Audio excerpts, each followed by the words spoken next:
All right, music fans, welcome back. Harmless Dave here, talking real music in real time for few real people just like you and just like me. So the year is 1991, and here is yet another album they don't want you to listen to. They didn't want you to listen to it then, and certainly they don't want you listening to it now. The album is called Bone Against Steel by the amazing 38 Special, who they were coming off a great album called Rock and Roll Strategy with new vocalist Max Carl. Don Barnes had left the band for family reasons, health reasons. As far as I remember, that was the story at the time. Max Carl was brought in. He was a very quirky singer from the 1980s who had put out a number of solo albums. I think he was on movie soundtracks. He co-wrote a lot of songs, and he was pretty much everywhere behind the scenes. Choosing him was kind of weird. Those auditions must have been kind of strange for the band, because on those other albums, Max Carl had zero swagger. He had zero Southern swagger. He was more like a Thomas Dolby, Howard Jones, more in that area, very new wave and pop sounding stuff. So he joins 38 Special, instantly hits it off, does a great job, and has a #2 song called Second Chance. #2 on Top 40, #1 on Adult Contemporary, and a song that stayed on that playlist really all year long. People love that song. It's a great, hey, I'm sorry, a heart needs a second chance, by the way. That line, which is a killer line, was written by Max Carl. He was trying to figure out how to complete that line in that song. And between the melody that Jeff Carlisi created and the lyrics that Max Carl created for that song, it was a big win for the band. They won so big that A&M Records decided to say, see you later, guys. We don't need you anymore. And that's because they wanted to sell more albums. They sold a lot of singles, but A&M figured, okay, this band is going nowhere. They have an identity crisis, even though they hit #2. What's interesting is that a lot of people, even today, don't know that Second Chance is 38 Special. I don't know who they think it is, but that's, you've got a different singer, you've got a different style, although you can hear Jeff Carlisi all over it. And for better or worse, the band decided that they were going to continue, and they were signed to a label called Charisma Records, which at the time, I believe, was a subsidiary of Virgin Records. Both of those labels would eventually either go belly up or they were absorbed by another company. I don't know all the details, but Charisma was a very short-lived label in the early 90s. They had a history prior to that, and they had a lot of great artists on the label, but the distribution changed. I think it was Atlantic, and then it became EMI.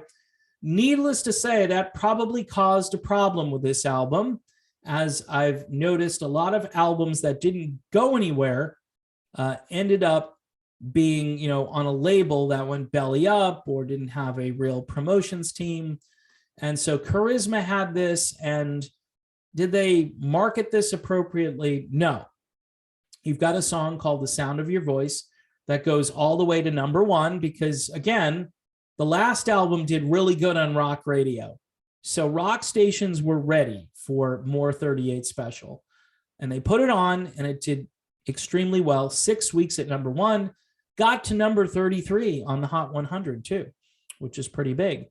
But then the label kind of dropped the ball. I don't know if they released Rebel to Rebel as the second single.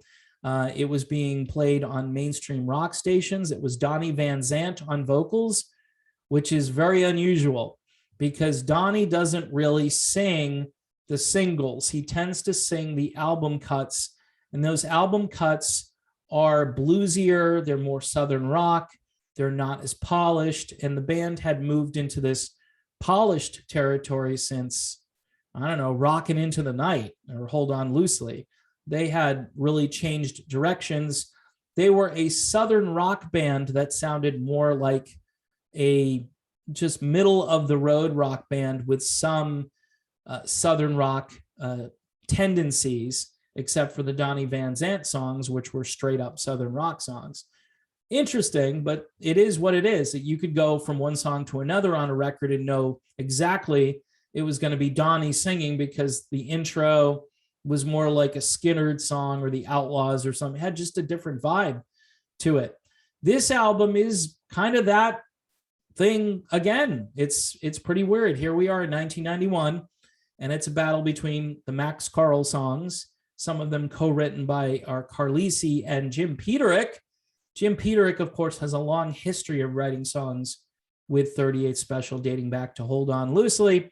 And imagine, and this is what I'll brag about here. I talked to the guy who wrote Hold On Loosely and Eye of the Tiger. So I'm good.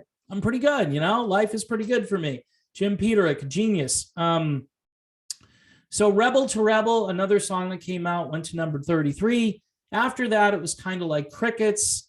The album didn't get any more airplay, even though it had a potential number one adult contemporary song called The Signs of Love, which is a tune written by Max Carl.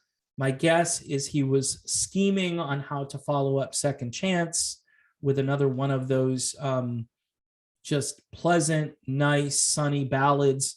And he did it.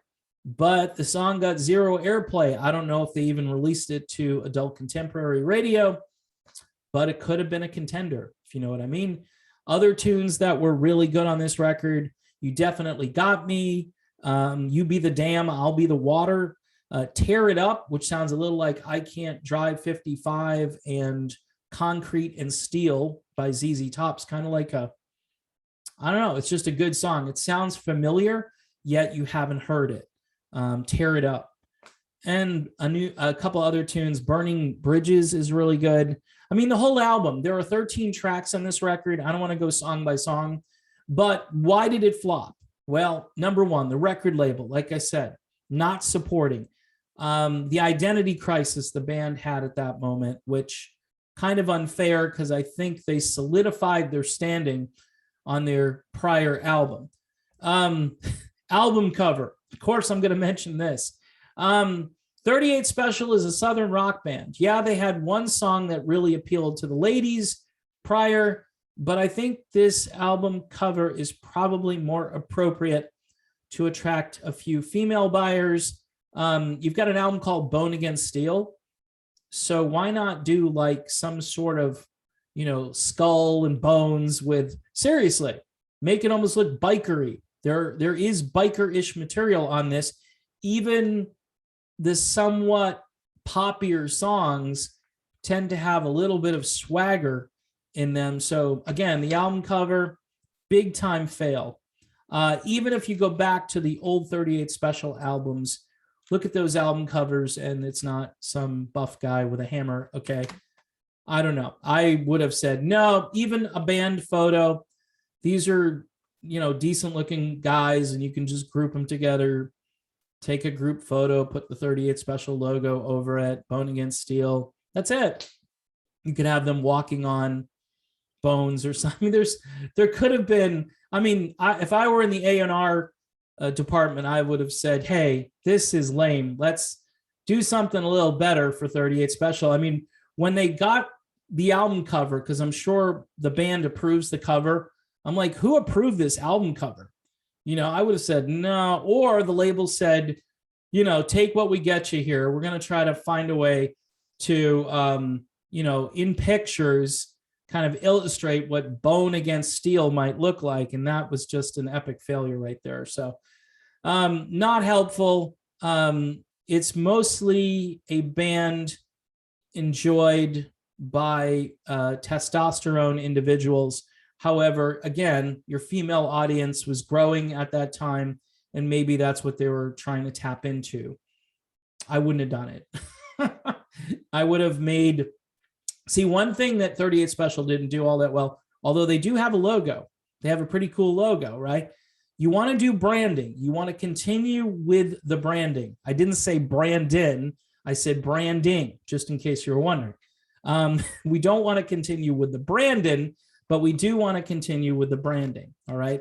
So again, a number of difficulties with this record.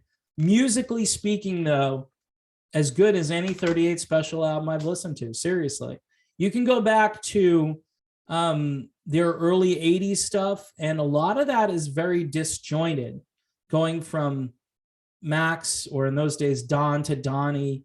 And you could see a big difference in the production of the songs, the style of the songs. This album, best Donnie Van Zant material, okay, and also very consistent production and a ton of music, right? 13 songs, and they're all good. It's all a great listen. But it wound up in the cutout bin, like 8 months after it was released, just really stupid. But again, at that point, we had seen the light, us real music fans. We had seen the light because this little album called Nevermind came out in September of that year, and it changed everybody's focus from, stuff like this, which could have still been on the radio, and certainly you would have been on your third or fourth single if you had a promotions division over at Charisma Records. Or we can all just run to the newest fad and go out and buy our flannel shirts and ripped jeans, and that'll be the end of that. Get some gray stuff, get rid of all those nice colors people were wearing back in those days. And I know some people hated the color, but isn't it interesting how we went from all those colors, bright colors, to drab, sort of ripped, and the culture and the clothing and everything just went in a completely different direction almost overnight, and it was really scary.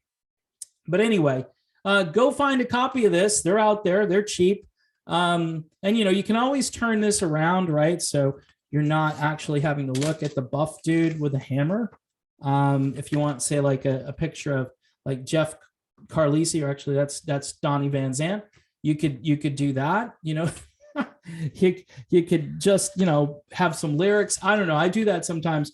If the album cover is really irritating, I'll get rid of it somehow. I'll find a way to, turn it around, because it's a CD. You couldn't do that, though, with a vinyl. Couldn't do the inside out routine on the vinyl, but with the CD booklet, easy solution. So there you have it, 38 Special, Bone Against Steel, another album that they don't want you listening to. And it's just ridiculous, but there are so many of these, and I'll continue doing this sporadically. See you soon.